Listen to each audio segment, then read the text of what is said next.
हो गया, वो जवान भी हुआ, जिंदगी में बहुत कुछ झेला, अपने परिवार को खोया, अपने बेटों को खोया, बीवी को खोया, लेकिन कभी नहीं थमा, कभी नहीं रुका।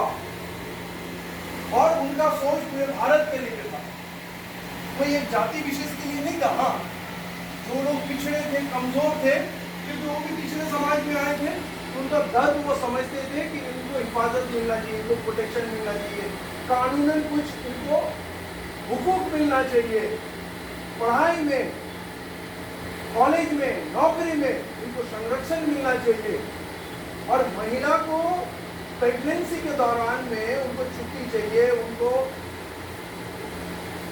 वेतन के साथ छुट्टी चाहिए। ये जो सोच, वोट देने का अधिकार सबको बराबर, क्योंकि कांग्रेस का असल सोच था कि ग्रेजुएट होंगे, जो लोग पढ़े लिखे होंगे वो लोग वोट देंगे, मतलब ये भारत उनकी जेब में होता। लेकिन बाबा साहब का लड़ाई था कि एक आदमी एक वोट। संविधान के बारे में आज हम लोग चर्चा कर रहे हैं, जान रहे हैं, बहुत सारे लोग इसके ऊपर लिख रहे हैं। तो आज जो ये भीम आर्मी का प्रोग्राम है, ये एक लंबा लड़ाई का फसल है। इससे पहले ज्योतिराव फुले से लेके, पेरियार से लेके, ना जाने कितने लोग, हजारों हजार लोग, जब बाबा साहब नहीं आए, बाबा साहब से पहले से ही लड़ाई चल रहा है। ये पिछड़ा जाति का अधिकार है, उसको शिक्षित करना पड़ेगा, उसको जीने का हक है, उसको मान सम्मान के साथ चलना पड़ेगा। जब भारत भी आजाद नहीं हुआ, ये तब का लड़ाई है। उन तमाम लोगों का अगर कुर्बानी को हम समझेंगे तो आज हमको ये लड़ाई आसान लगेगा। ये कोई बच्चों का खेल नहीं है। ये ऐसा नहीं है कि भीम आर्मी ने ये लड़ाई शुरू की, ऐसा नहीं है कि चंद्रशेखर आजाद का ये कोई नया लड़ाई शुरू किया गया।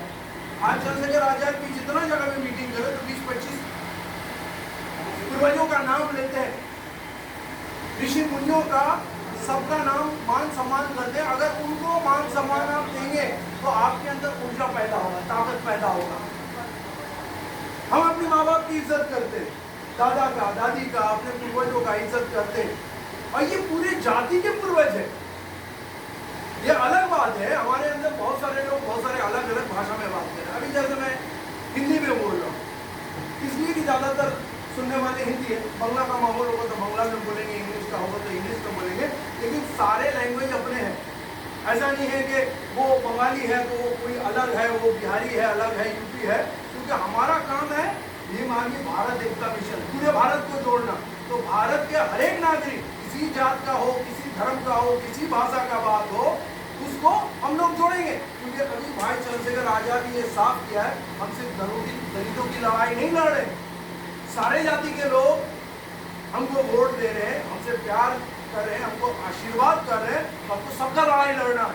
अब ये लड़ाई बहुत व्यापक, बहुत बड़ा हो गया है, तो हमारा जहन खुला होना चाहिए। हमारे अंदर में कोई बंगाली, बिहारी का या यूपी का लड़ाई यहाँ नहीं होगा। बंगाल में ऐसा सोच डेवलप किया जा रहा है और बहुत सारे लोग नफरत वाला बात भी करते हैं और हमारे बिहार यूपी के भाई को गुटखा के नाम से पुकारते हैं, हाँ, और नफरत फैलाने का कोशिश करते हैं। उसका भी मैंने मुंह तोड़ जवाब दिया था, तब से वो थोड़ा धीमा पड़े हैं, क्योंकि ये भारत है।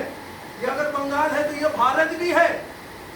हम बंडेल में रहते हैं, रिसड़ा में रहते हैं, कोलमगर में रहते हैं, कहीं भी रहते हैं, फिर हम क्या बोलते हैं, हम बंगाल में रहते हैं, लेकिन हम बोलते हैं कि हम भारत में रहते हैं। भारत एकता मिशन हमको करना है, चाहे कन्याकुमारी से कश्मीर जाना पड़े, चाहे गुजरात से त्रिपुरा, मणिपुर जाना पड़े, हमारा सोच एक होगा। ये बहुत बड़ा एक ताकत उभर के आने वाला है।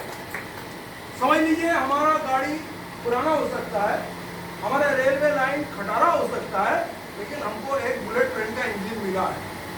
वो इंजन का नाम है चंद्रशेखर आजाद। हार के निकलेगा, कोई रोकने वाला नहीं है, और हमको किसी से लड़ना भी नहीं है। सिर्फ प्यार बांटो, लोगों को जोड़ो। और एक बात पूछो, चंद्रशेखर आजाद को जानते हैं, उसे आपका मोहब्बत है, आप क्या चाहते हैं बंगाल में उनको लाया जाए, यही चर्चा करना है। नहीं है तो 4 वीडियो 10 वीडियो उसको फटाफट भेज देना। अपना मोबाइल भाई के वीडियो से भरा हुआ होना चाहिए। हम कुछ नहीं बोलेंगे, भाई का पैगाम लोगों तक पहुंचाना है, आपका काम कंप्लीट हो गया। हमने अभी तक जितने लोगों से बात किया, जो लोग अपने आप फोन कर रहे हैं अलग बात है, जितने लोगों से बात करें, मेरे जो अम्बेडकरवादी भाई है, कोई मथुआ से है, कोई दूसरे संगठन से है, पहले बात करते थे तो नेगेटिव बात करते थे, इतिहास भाई की করে হবে বলো, सब लोग तो ठीक ना, এক এক জনের এক এক রকম মত, লোককে মানানো মুশকিল হয়ে যায়। এখন যখন চন্দ্রশেখর আজাদের কথা বলছি, আরে না আপনি কবে ডাকবেন বলুন না, আমরা সব রেডি আছি, আর খালি আপনি আসলে হবে না, তো আরো লোককে ডাকতে হবে, আমি যাকে যাকে চিনি সবাইকে ডাকবো, সবাই আসবে, আপনি ডাকুন খালি। ये ट्रांसफॉर्मेशन है, हवा बदल गया, मायूसी का कोई जगह नहीं है। और इस मौके पे अगर हम काम नहीं करें तो हम बोलेंगे कि बाबा साहब का बहुत इज्जत करते हैं, हम बोलेंगे नहीं आप नहीं करते। अगर आप बोलेंगे ज्योति फुले का मैं इज्जत करता हूँ, पेरियार का इज्जत करता हूँ, तो आप नहीं करते। अगर भीम आर्मी का मीटिंग हो, आजाद समाज पार्टी का मीटिंग हो, आप अगर नहीं जा सकते मतलब आप झूठ बोल रहे, आप समाज का इज्जत नहीं चाहते, इसका लड़ाई नहीं चाहते। ये लड़ाई तो अब लड़ाई से ऊपर चला गया। कल तक हम लोग सोचते थे कि हमारा लड़ाई है, अब लड़ाई खत्म हो गया है, अब स्पीड चलेगा। और बाबा साहब को अभी हमने यूपी में थे एक महीना, देखते बीजेपी का कैंडिडेट जो संविधान को खत्म करने का बात बोलता है, वो भी पब्लिक के बीच में जाता है तो बाबा साहब का नाम लेता है, संविधान का। इतना झूठा है, वो जानता है कि वोट मांगेंगे तो बाबा साहब का नाम नहीं लेंगे तो हमको वोट नहीं मिलेगा। बाबा साहब ये जो घर घर पहुंच चुके हैं, इसमें लाखों लोगों का कुर्बानी है। मोहल्ला में देखिएगा कोई बूढ़ा सा आदमी है, दुबला पतला आदमी है, वो भी बाबा साहब का चर्चा करता है, दो लिफलेट लिख के बाबा साहब का किताब से उनका स्टोरी लिख के छाप के बांट रहा है गांव गांव में। पूरे बंगाल में आपको कई हजार अम्बेडकरवादी सोच के लोग होंगे, आप समझ लीजिए वो सारे सिपाही बाबा साहब के हैं, तो वो हमारे दोस्त हैं, उनको जोड़ना पड़ेगा। कल अलग अलग थे, उनको जोड़ना पॉसिबल नहीं था, लेकिन आज ऐसा एक बंदा आया है, ऐसा लीडर आया है, पूरे भारत का लीडर है। हम बोल रहे हैं आज के